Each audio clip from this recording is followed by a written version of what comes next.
Salut, c'est Sylvain du podcast. Au fait, c'est quoi? Depuis plusieurs années, vous voyez beaucoup de services de streaming musical qui sortent et ça a changé et révolutionné le monde de la musique et de l'écoute audio. Je me suis posé un peu la question de comment ça fonctionnait au niveau de la rémunération des artistes et je t'avoue pour le coup que je ne sais pas du tout, Thierry. En tout cas, au fait, c'est quoi le streaming musical et la rémunération des artistes?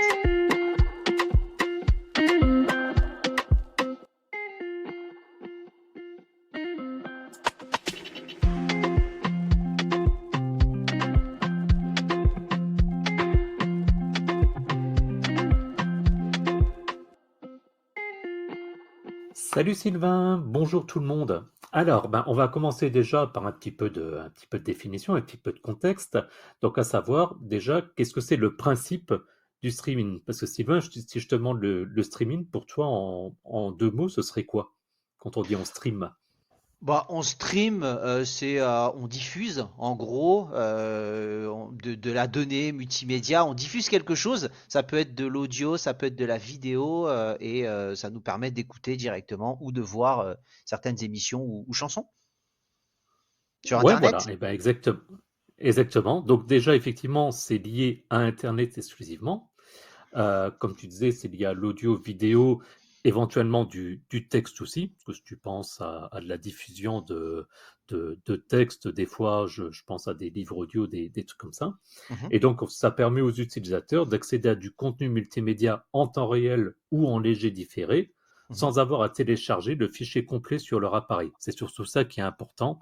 Euh, Quand tu streams, tu télécharges, on va dire, au fur et à mesure, et tu n'as pas besoin de télécharger un gros fichier. Ceux qui ont connu les moins de 20 ans ne peuvent pas connaître, mais le téléchargement, par exemple, ne serait-ce que d'un MP3 il y a 20 ans en arrière, MP3 légal bien entendu, c'était un petit peu compliqué, ça prenait trois plombes. Mhm. Et donc, s'il y avait eu le streaming à l'époque, ça aurait facilité la tâche. En sachant qu'il existe donc deux principaux types de streaming. On a le streaming en direct, donc en fait le contenu est diffusé en temps réel, donc ça peut être le cas tout bêtement d'une émission de télévision ou d'un concert. Je pense à des Twitch, applications comme comme Twitch, Twitch, ouais, c'est ça, pensez-moi à hein. Molotov, voilà. Ouais, alors après les streamers, quand on parle de streamers, moi qui suis un geek dans l'absolu et dans l'âme, c'est vrai qu'on est pas mal sur du Twitch, sur du YouTube Gaming à l'époque, enfin tu vois, ce genre de plateforme, quoi, effectivement. Exactement. Et puis on a le streaming à la demande. Donc en fait, le contenu est disponible sur demande. Alors là, il y a le choix au niveau de la vidéo, hein. On peut évidemment penser à tout ce qui est Netflix, Disney et compagnie. Ouais. Comme ça, voilà, ça vous donne une idée. Sachant que pour cet épisode, donc on va s'intéresser en particulier au streaming musical. Alors, justement, donne-nous quelques petites précisions sur le streaming musical, parce que moi je connais dans l'absolu, parce que j'utilise ça depuis des années, mais qu'est-ce que tu peux nous dire de plus sur ça, justement? Donc, le streaming musical, donc c'est la diffusion du coup de musique en continu sur Internet. Alors, l'avantage pour les utilisateurs, c'est de pouvoir accéder directement à une large sélection de musique sans avoir à acheter ou à télécharger des albums ou des chansons individuellement. On a tous connu le fait que notre artiste préféré sorte un album et puis on était obligé de courir en magasin pour acheter le CD ou les plus anciens, le 33 tours, etc. Bah là, on arrive sur une plateforme et on peut écouter directement. Ok. L'accès du coup à ce qu'on appelle le catalogue, donc le catalogue, c'est l'ensemble des titres disponibles sur la plateforme. Il peut être gratuit ou payant. Dans le cas d'une offre gratuite, à ce moment-là, il y a souvent de nombreuses restrictions qui sont en place et qui sont donc débloquées par les offres payantes. Euh, et donc ce déblocage permet, alors c'est une liste qui n'est pas exhaustive, mais de ne plus avoir de publicité, parce que souvent sur les offres gratuites, il y a de la publicité entre les morceaux, voire pendant les morceaux, ce qui est encore pire. La C'est clair. possibilité, on l'a tous vécu, la possibilité de créer des listes de lecture, donc ce qu'on appelle aussi des playlists, et puis des choses plus pratiques que vraiment utiles, quoi que ça se discute, parce que je crois que tu aimes bien ça, d'obtenir des recommandations de musique personnalisées par rapport à ses goûts. Et puis une dernière option que je voulais citer qui est très pratique, c'est la possibilité de télécharger de la musique pour la lire hors ligne. Un exemple typique, vous savez que vous avez un voyage en avion, vous préparez déjà votre liste musicale, et puis quand on vous demande de enfin de mettre votre téléphone en mode avion, et ben à ce moment-là, vous pouvez continuer à profiter de votre musique. C'est ça, exactement. Ah, est-ce que tu peux nous donner quelques exemples d'applications, même si je pense que nos auditeurs en connaissent certaines, et tu nous donneras, toi, celle que tu utilises, Thierry. Allez, parti. Moi, je vais te dire, je commence en tout cas, je cite YouTube Musique, parce que tu peux avoir les playlists de YouTube et un peu des concerts et tout. Donc, moi, j'utilise cette solution-là. Oui, alors moi je suis sur une autre solution qui est Spotify pour des raisons historiques et qui m'arrange bien dans notre nouveau véhicule depuis un an. On ne citera pas la marque, mais on dira que c'est un véhicule créé par une société de Elon Musk. Et puis, on a également dans les applications très connues, on a Deezer, Apple Music, Amazon Music. Puis il y en a d'autres après avec différents avantages et inconvénients. Il y en a qui sont plus spécialisés dans le son spatial, par exemple. Et donc, c'est toutes des applications qui fonctionnent sur le même principe, donc comme expliqué précédemment. D'accord. Alors, la vraie question, parce que c'est quand même le sujet de cette émission, et là, j'ai aucune idée de comment ça fonctionne, comment sont rémunérés pardon, les artistes sur ces applications.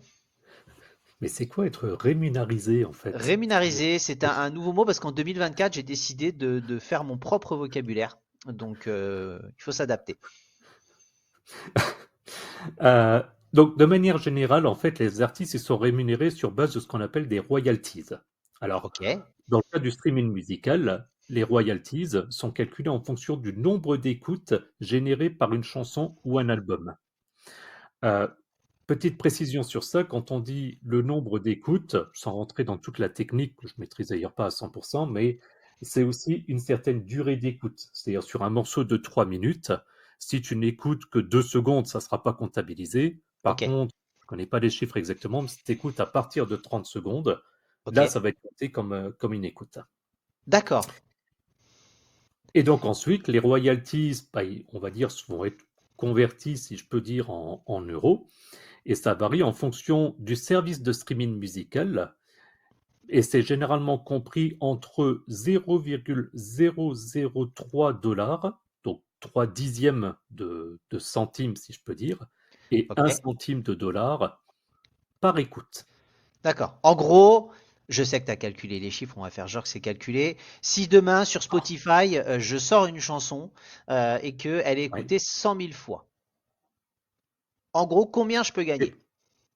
Et, et ben du coup, sur base des chiffres que j'ai donnés, tu vas gagner entre 300 dollars et 1000 dollars de royalties.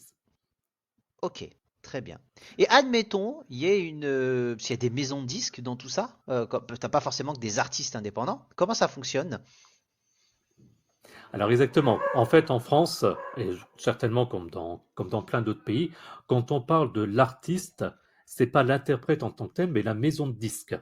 Donc la D'accord. maison de disques, on en connaît certaines, hein. Je pense à Universal Music par exemple, évidemment. Donc ça veut dire que la somme dont on parlait, elle va être redistribuée entre donc la maison de disques. Forcément, elle produit le disque, souvent c'est elle qui fait les pubs, etc. Donc elle va se rémunérer là-dessus. On va avoir également l'auteur, le compositeur et l'interprète. Alors pour rappel, parce que pour être tout à fait honnête, j'ai revérifié, j'avais un doute, souvent on parle d'auteur, compositeur, interprète, je ne sais jamais qui est qui. Donc l'auteur, c'est celui qui a créé les paroles, le Ok. compositeur, c'est celui qui a créé la musique, et l'interprète, c'est celui qui chante. Ok. Donc tu peux avoir. Bah, en même temps, si tu as créé la musique, il est un peu normal que tu touches quelque chose par rapport à ça, quoi. Exactement. Et donc tout ça, c'est mélangé parce que il y a des artistes, ben, allez, je vais citer mon préféré, en l'occurrence Jean-Jacques Goldman, qui souvent et auteur, compositeur et interprète pour ses albums. Donc Mhm. il va toucher, et en plus à un moment donné, il avait sa propre maison de disques, donc là il touchait, on va dire 100% des royalties. Ok. Mais par exemple, l'interprète, donc je n'ai pas d'exemple en tête, et peu importe, quelqu'un qui chante une chanson mais qui l'a pas écrit, qui l'a pas composée et qui passe par une maison de disques, bah, il va toucher qu'une partie parce qu'en plus la répartition entre ces quatre n'est pas équitable. C'est-à-dire que c'est pas forcément 25% pour Ouais. chacun, ça c'est les contrats qu'il y a. entre l'interprète typiquement et la maison de disque. D'accord. Alors ça, pour le coup, je sais qu'en France, c'est la SACEM hein, qui gère tout ce qui est droit, auteur et autres. Hein. Ça, c'est une des rares choses que je savais, pour le coup. Tu me le confirmes? Et effectivement, c'est la SACEM. Alors, au fait, c'est quoi la SACEM? En tout cas, au fait, ça veut dire quoi SACEM? Donc, SACEM, c'est la Société des auteurs, compositeurs et éditeurs de musique. Bon, ça, je savais pas, par contre. Moi, je connaissais juste l'acronyme. Voilà, donc c'est ce que ça signifie. Et donc, alors la SACEM, très rapidement, il y a d'autres niveaux de rémunération, parce que par exemple, bah ça je pense que tu sais aussi, tu n'as pas le droit sans déclaration de diffuser de la musique en public. Oui, ça, je sais. Tu Tu es es obligé obligé, d'acheter des t'es obligé de faire droits une par rapport à ça. déclaration à la SACEM. C'est ça. Voilà. Bah, parce que Et sinon, entre, comme on disait, une écoute, toi tu écoutes un titre, donc comme on a dit, bah, les quatre rôles qu'on a indiqués précédemment vont toucher de l'argent. Mhm, Mais tu le fais à titre personnel, voire mhm. privé. Si maintenant tu le fais dans une grande salle avec 1000 personnes, ou une petite salle à 300 personnes, coucou à Julien Strelzik, et écoutez notre épisode si vous ne savez pas pourquoi est-ce que je dis ça, bah forcément les rémunérations ne sont pas les mêmes. Et au niveau des gains, parce que il y a d'autres sources de revenus, je présume. Je pense à la publicité, par exemple. Est-ce que tu peux me confirmer qu'il y a ce genre de choses qui peuvent se cumuler? Exactement, donc on va dire les artistes, donc que ce soit ensuite les chanteurs, les groupes, etc., ils peuvent bien entendu percevoir des revenus grâce à d'autres sources. Donc comme tu disais, typiquement la publicité, par exemple diffusée sur les services de streaming musical, en sachant pour autant que ces revenus sont généralement moins importants que les royalties. Donc sous-entendu, si vous avez une solution, comme on a cité précédemment, que vous n'avez pas d'abonnement, vous allez donc subir des pubs, mais à la fin, l'artiste va moins percevoir que si vous payez un abonnement. Cela étant dit, le message, c'est pas de dire vous devez acheter, un libre à chacun, il n'y a pas de, il y a pas de jugement là-dedans, soyons bien clairs, mais c'est juste pour avoir une idée un peu de comment est-ce que ça fonctionne. D'accord. Eh ben écoute, je te remercie. La rubrique que tout le monde attend, à la rubrique légendaire d'Au fait, c'est quoi? Les anecdotes. Est-ce que tu peux nous citer quelques anecdotes par rapport au streaming musical? Mais évidemment, un épisode d'Au fait c'est quoi ne peut pas se faire sans anecdote, sinon c'est Je plus un suis, épisode d'Au fait c'est quoi. je suis bien d'accord. Donc en fait, alors il faut savoir que le streaming musical, donc c'est devenu une forme de consommation de musique qui est de plus en plus populaire. Il faut savoir qu'en 2022, le streaming représentait environ 85% du marché de la musique enregistrée dans le monde. Donc dans les 15%, c'est-à-dire qu'ensuite on a les disques, la radio, etc.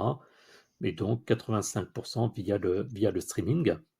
D'accord. Également, et pour les plus anciens, ils se souviendront, ça a eu un impact important sur les revenus des artistes, on en parlait juste avant, puisque le streaming a permis aux artistes de toucher un public plus large, mais les royalties par stream sont relativement faibles, pardon, comparé aux ventes des disques physiques. Donc si on se souvient bien, je pense que Sylvain t'en souvient aussi, quand les plateformes sont sorties, il y avait eu une levée de bouclier comme rarement. Et encore maintenant, il y a des artistes qui ne sont pas forcément pour ce modèle. C'est ça aussi qui explique qu'il y a des artistes qui ne sont disponibles sur aucune des plateformes qu'on a citées précédemment, parce qu'ils considèrent qu'ils préfèrent à ce moment-là passer par les ventes physiques, parce qu'ils gagnent plus par ce biais-là. D'accord. Et est-ce que tu peux nous citer, par exemple, pour une année, une des chansons la plus streamée, écoutée en tout cas? Oui, alors en 2022, la chanson la plus streamée sur Spotify, c'était As It Was de Harry Styles, avec plus de 2 milliards de streams. Je vous laisse refaire le calcul au niveau des gains du coup. Bon, je crois qu'Harry Ouais, Styles n'est pas auteur, compositeur, interprète, ouais, mais mais je ça pense commence qu'il à a, faire des revenus sympas. il a pas besoin d'un deuxième petit boulot, quoi, à mon avis. Je pense qu'il Non, peut s'en surtout vu sortir les pour vivre. concerts qu'il fait, etc., je pense que ça va. Harry Styles, ancien chanteur des One Direction, hein, quand même, aux cheveux longs, donc en gros, voilà. En plus, toutes les femmes, toutes les jeunes sont fans de cet homme. Qui, d'ailleurs, moi, je vais te le dire, bah, j'aime bien sa musique depuis qu'il est en solo. Je trouve qu'il est pas mal. Autant One Direction, c'était un petit peu le côté boys band, mais plutôt assez sympa ce qu'il fait. Eh ben, je Voilà. savais pas qu'il avait fait partie de One Direction, que je n'écoutais pas du tout. Par contre, je confirme, j'aime bien aussi les chansons de Harry Styles. Et ben, S'il nous écoute, bah, qu'il écoute jusqu'à la fin de l'épisode pour pouvoir nous contacter. Qu'il n'hésite pas. sera ravi de l'interviewer, même Bah, en anglais. ouais, bah écoute, on va devoir travailler. Est-ce que tu as d'autres anecdotes? Ouais, une petite dernière pour la route, comme on dit. En fait, la majorité des artistes, ils gagnent moins de 10 000 $ par an grâce au streaming. Donc, il y a toujours, c'est un peu comme dans plein de domaines, hein, on parle souvent de ceux comme Harry Styles qui gagnent effectivement beaucoup d'argent, mais la majorité ne gagne pas forcément beaucoup, beaucoup, et peuvent du coup pas forcément en vivre. Par contre, ça permet de découvrir des artistes, des fois, je m'amuse à regarder sur Spotify des artistes qui ont 1000, 2000 écoutes, et choses que j'aurais jamais découvert sans la solution du streaming, et comme dit précédemment, par exemple, les recommandations. D'accord, bah écoute, en tout cas, pour moi, c'est bon. Merci pour toutes tes recherches, Thierry. Je pense que tu t'es fait plaisir, ça s'est ressenti. Comme d'habitude, vous allez avoir le générique et puis retrouvez-nous juste après pour quelques infos complémentaires. Ah, ciao, bonsoir.